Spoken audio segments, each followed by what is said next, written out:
Assalamualaikum warahmatullahi wabarakatuh. Bertemu lagi dengan channelnya Aikacong. Sebelum melanjutkan menonton video ini, monggo jangan lupa dukung terus channelnya Aikacong dengan cara tombol loncengnya sampai bunyikan, tekan tombol subscribe yang tadinya merah akan menjadi hitam. Alhamdulillah, kali ini saya akan berbagi tentang sebuah wawasan. Mau berbagi tentang sebuah wawasan yang mana wawasan ini sering tidak diketahui atau jarang diketahui, jarang difahami oleh orang-orang. Karena setiap pemikiran dan pemahaman seseorang itu memanglah berbeda-beda dan tidak ada yang sama. Maka dari itu saya akan berbagi tentang sebuah pemahaman, pelajaran, wawasan baru yang mungkin bisa dijadikan sebuah pertimbangan buat teman-teman atau buat perbandingan. Dengan adanya video ini, saya tidak menyuruh Anda untuk bisa menjadi diriku, karena kalian semua tidak bisa menjadi diriku dan aku sendiri tidak bisa menjadi seperti kalian semua. Semuanya ada porsinya masing-masing. Jadi gini, setiap keilmuan itu sebenarnya sudah berada di dalam diri manusia. Setiap pemahaman itu semuanya itu sumbernya ada di dalam diri manusia masing-masing. Ternyata kalau kita mau menggali tentang kaji diri, di dalam diri manusia itu sudah komplit. Berbagai keilmuan apapun disitulah sumbernya. Entah itu mau asma atau ajian atau apapun itu namanya istilahnya, semuanya itu ada di dalam diri manusia. Apa yang ada di dalam diri manusia? Yaitu dasarnya adalah sebuah keyakinan. Apapun yang kita kerjakan, apapun yang kita pelajari, kalau dasarnya kita tidak yakin dengan apa yang kita lakukan, pasti semuanya akan sia-sia. Kenapa seseorang itu bisa mempunyai keyakinan yang sangat kuat? Ya, karena mereka mempelajari apa yang mereka lakukan. Karena mereka sudah mempelajari dari apa yang sudah mereka lakukan, maka mereka paham betul dengan apa yang mereka lakukan. Jadi sebelum kita melakukan apapun, mempelajari apapun itu, jadi kita harus mempelajari dulu, memahami dulu dari apa yang akan kita lakukan. Contoh, kita belajar tentang sebuah ilmu supranatural. Kalau kita tidak bisa belajar sendiri, kita harus ada gurunya. Jadi harus ada seorang guru pembimbing yang bisa membimbing dan mengarahkan kita, biar kita tidak tersesat atau biar kita tidak salah arah, tidak salah jalan nantinya. Jadi semua pemahaman, keilmuan apapun itu, semuanya itu bersumber di dalam diri manusia itu sendiri. Sekali lagi, sumbernya itu ada di dalam keyakinan. Lagi-lagi keyakinan. Kalau kita sudah yakin, apapun yang kita baca, apapun amalannya, pasti akan menjadi sebuah daya, kekuatan. Kalau istilahnya itu akan menjadi sebuah karomah. Itu aslinya itu bukan dari amalannya, tapi dari keyakinan orang itu sendiri. Meskipun yang kita amalkan, yang kita baca itu bukanlah asma atau apa, ibaratnya kita memakai keilmuan, yang keilmuan itu kita ciptakan sendiri dengan kalimat afirmasi-afirmasi yang kita buat sendiri. entah itu ranahnya ke ranah pelet atau kanuragan atau apapun itu, kita buat sendiri, ya ilmu itu akan jadi seperti apa yang kita pikirkan dan seperti apa yang kita inginkan nantinya. Tapi kuncinya harus satu, yaitu yakin. Kalau kita tidak yakin, meskipun yang kita amalkan itu adalah hizib yang berpower besar ataupun apapun itu amalannya, kalau kita tidak yakin, pasti kebanyakan itu hasilnya akan nihil.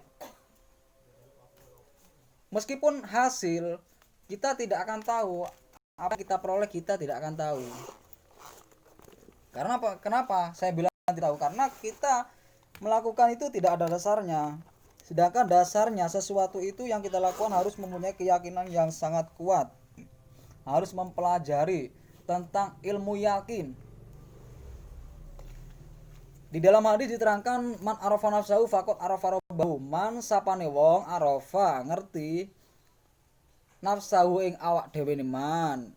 Faqad arafa mongko yakti bakal teman-teman ngeweruhi sapa man rabbahu ing pangerane man. Jadi barang siapa mengetahui, mengenal pada dirinya sendiri, otomatis akan mengenal kepada pangerannya, mengenal pada Tuhannya. Sudah tahu kan kedudukannya Tuhan itu siapa? Tuhan itu adalah sang pencipta alam, sang pencipta makhluk. Yang namanya makhluk itu beraneka. Bumi makhluk, langit makhluk, malaikat makhluk, manusia makhluk, ilmu makhluk. Semuanya itu kesebut makhluk. Nah, kalau kita sudah tahu semua yang menggerakkan ataupun apapun kejadian yang terjadi, semua itu semata-mata tidak pernah lepas dari rumus yang namanya kodrat dan irodah dari sang ilahi Robbi. Maka dari itu kalau kita mau mensikapi sesuatu, ya kalau kita mau menjadi orang yang bijak, kita harus menoleh ke ranah situ. Yang harus kita pandang adalah sang ilahi Robbi, bukan perkaranya.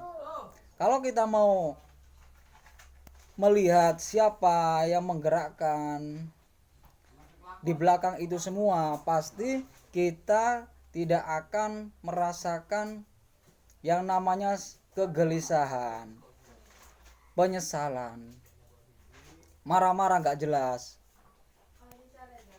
Meskipun marah-marah nantinya itu cuma sesaat doang, biasanya seperti itu kebanyakan.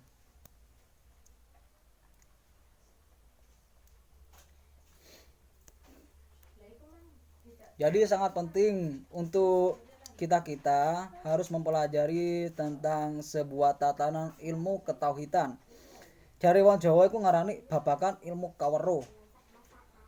Kalau dalam bahasa santri mengatakan ilmu tauhid, ilmu tasawuf, ilmu ketuhanan.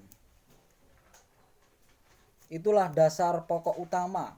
Manusia wajib belajar tentang tatanan ilmu ketuhanan. Karena di dalam Islam pun syarat untuk menjadi seorang Islam, syaratnya yang pertama adalah syahadat. Di dalam syahadat itu sendiri artinya asyhadu nyakseni sapa ingsun an la ilaha ing ora ana ing satuhune ora ana kelakuan kandhen sembah kelawan bener illallah angin Gusti Allah. Wa anna Muhammadan lan satuhune Kanjeng Nabi Muhammad Rasulullah iku dadi utusane Allah. Islam pun syarat pertama untuk masuk Islam yaitu harus bersyahadat. Maka sangat penting sekali kita harus mengkaji tentang diri kita sendiri, mengkaji tentang tatanan ilmu ketuhanan. Kalau kita tidak tahu, tidak mengenal siapa Tuhan kita, ya kita kalau menyembah kita tidak tahu dengan siapa yang kita sembah selama ini. Kalau kita membahas di tatanan Islam, di dalam Islam itu ada 4 tahapan. Yang pertama itu ada syariat, torekot, hakikat, dan makrifat.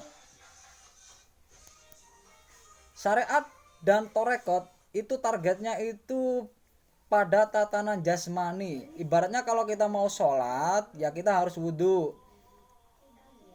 Kalau mengentut itu batal. Torekat juga begitu, sama. Torekat itu jalan sholat. Sahnya sholat itu gimana? Ya harus mempelajari tentang syarat rukunnya sahnya sholat.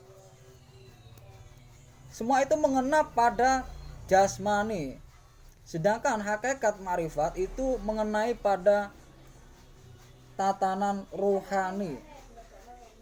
Ruh itu jiwa. Jiwa itu pembahasannya di dalam hati, dalam rasa. Dalam rasa itu di situ ada sebuah keyakinan. Kalau diri kita tidak ada yang mengarahkan, ya otomatis kita tidak akan tahu. Ya kemungkinan kecil akan tahu, Tuhan sendiri yang membimbing. Tapi kebanyakan pada umumnya rata-rata di dalam realita kehidupan ini ada yang namanya sebuah guru mursyid, seorang pembimbing, guru pembimbing. Yang mana guru mursyid itu akan mengarahkan anak didiknya ke ranah situ nantinya. Alhamdulillah, mungkin ini saja yang bisa saya sampaikan buat diri pribadi sendiri, dan selebihnya jika ada manfaatnya monggo.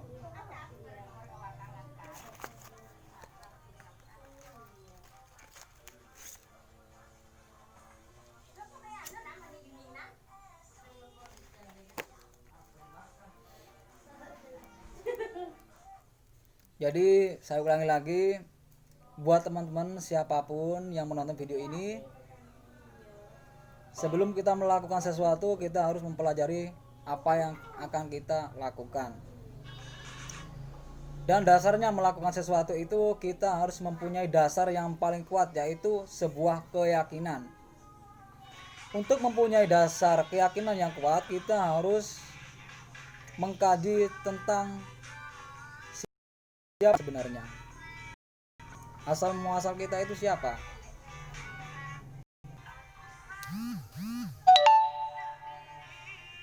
Mungkin ini saja untuk saat ini yang bisa saya sampaikan. Semoga ada manfaatnya. Kalau nggak bermanfaat, alhamdulillah, nggak apa-apa. Jadi apa yang saya sampaikan akan kembali kepada diri saya sendiri.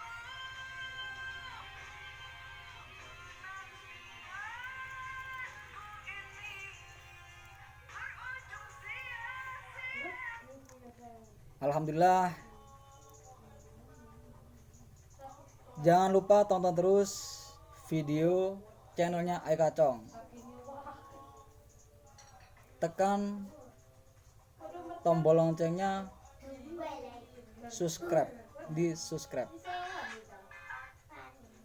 Assalamualaikum warahmatullahi wabarakatuh.